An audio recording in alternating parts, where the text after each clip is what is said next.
Hey everybody, it's Jason, zombie collector extraordinaire, and I had a little deep thoughts, and this could be trigger worthy. You might want to stay around, grab eat popcorn, and gather around the fireplace. Maybe not, but I do want to ask you the question, and I may have posed this way back when, but now I feel like this during this time of the year, it's even more interesting topic. So we're in the political 2020 soiree now with everything, and that got me to thinking about sports and politics. Now we've had the NFL with their huge debacle of kneeling during the our national anthem and that fallout, and you have people who are on both sides of the issues and all that. But everybody started making football in particular a political statement. Then this past year, we had, right before the NBA season got going, we had NBA come out and all their superstars get all over the Houston Rockets owner because they wanted to downplay China, killing and destroying democracy and people who are protesting China. And because NBA has their master, and their master's China, doesn't want to piss off China, so they're like, hey, we got to get all of our people in line. We got to give everybody the talking points and not piss off China. We want to make them happy because that's where our golden goose is. That's our golden calf that we worship is over there. So all of a sudden you have all these mega stars and Hall of Famers and superstars of the game all saying, China's great, it's wonderful, let's all bow down to the old Chinese communist flag. Because we don't want to upset them, even though they're like, killing people and trying to stomp out democracy in Hong Kong. And then you have in all three sports, people with baseball and people like not wanting to go to the White House to make a political statement. And instead of just going as an honor, as an opportunity to go, maybe it'll be the only time you ever go in your entire life. You have people who just refuse to go. Most recently, you had people who go that were like the 1980s hockey team. Can you believe it? They go, I guess like 15 of those guys go, and they're wearing MAGA hats and saying thank you for to the president and America.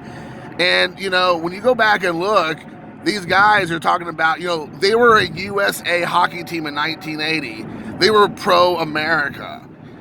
And now in today's society, they're being like crucified because if you go back and read their post on their Instagram or Twitter, they're like, we did that because we're America. President Trump is in America. He's an American president. He's a very pro-American president. And you have all these guys getting like crucified. They're trying to make them walk back their statements by being, pro-America. I don't think they're up there saying anything pro-Trump necessarily. And even if they were, so what? They beat Russia during the height of the whole Cold War, and it was a huge story. And if no president in recent time is so pro-America than Trump, regardless if you agree with him or not, he's definitely pro-America. And now those guys are, you got a bunch of old, like our grandpas and stuff, or our dads, ages, that are like getting up there and getting like, just blown out of the water because they're up there with, Trump at a rally, and they're just like, it was during the anniversary of the entire thing, and that was the whole reason they were up there. And then you have people who refuse to go at all. Then it gets ridiculous. So with all that being said, you obviously know where I fall on this issue by probably hearing me go on that tirade just now. But your favorite team or player, if all of a sudden they get super political on either side of the issues, does that ever change how you approach that team or that player? Does it sour you to them? Does it bolster you? Like, oh man, that's exactly what I'm talking about. You even like him even more? Do you not let it bother you, or doesn't let it care? I think a lot of us probably will go into that category. It's like, it doesn't really bother me. I don't really care. Now, I will say it does bother me. Like, there's players that I know that have said things in the past that I just can't get on board with. And I refuse to support them in any way. When I get their cards, I give them away or whatever. I give them to somebody else, or I just put them off. I don't collect them anymore, or whatever the case may be. But it definitely affects me because that, it's the same thing as watching a movie star or a musician or an artist or whatever. When they start getting political, I just tune out. I don't have any interest. And I will say that's for both sides. Even though I'm a conservative guy, I don't need to hear Kid Rock, or Chris Rock for that matter, going on and on and on about politics. It's the same thing. So I don't want to make this sound like this is strictly like a liberal perspective on stuff, or just people who are anti-Trump. I mean, it's you could be anti-Trump and still be pro-America. That's my argument. I've always said is, you don't have to like Trump, but you still don't have to be disrespectful about the office, about America in general.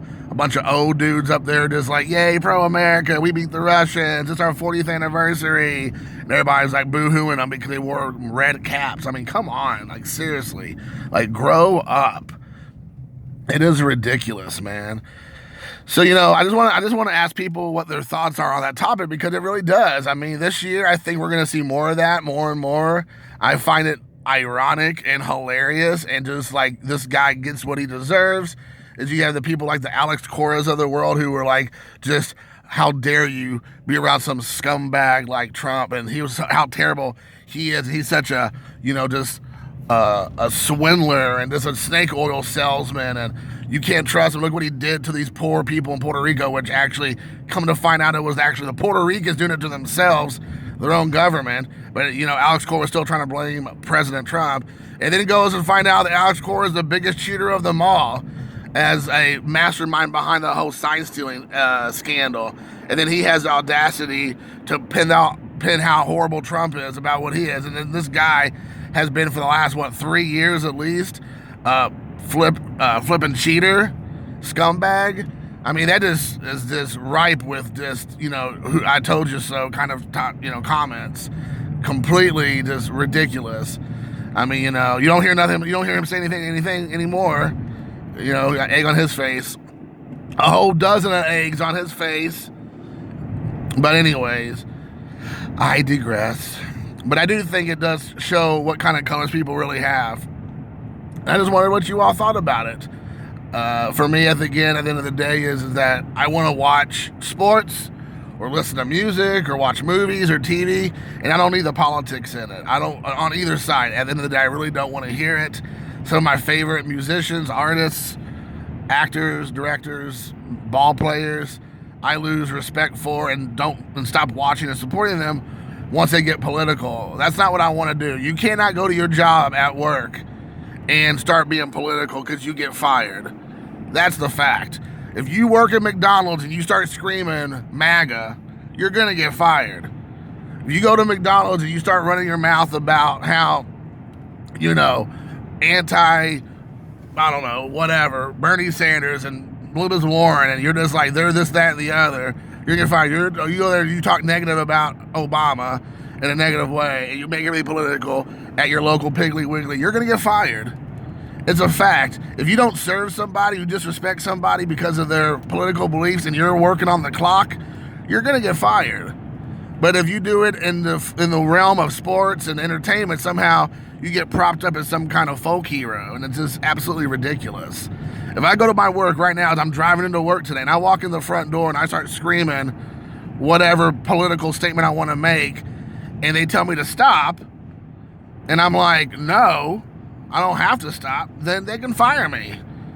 So what is the difference? You know what? There is no difference, but we make a difference because we don't want to offend or trigger the masses because somebody is of stature, quote unquote stature, they think, or some kind of prestige gets a slap on the hand, and they don't want that. So they're like, oh, we make all these excuses to let them behave in such a way. If you want to go in your private time and protest, do it. Go all day long. Go stand in the middle of an intersection with your sign and protest until your heart's content. Go give all your money to charity, whatever. But the fact of the matter is, that's not what's happening here. All these multi-millionaires, millionaires, and billionaires, all these guys, they talk the talk, they don't walk the walk. And that's my biggest problem, is they're not walking the walk. They get up there and talk the talk with the best of them, but none of these people are actually making a difference. None of them are actually doing anything. They're just drawing attention to themselves and causing unnecessary drama. And you know what I say? Drama, leave that to your mama.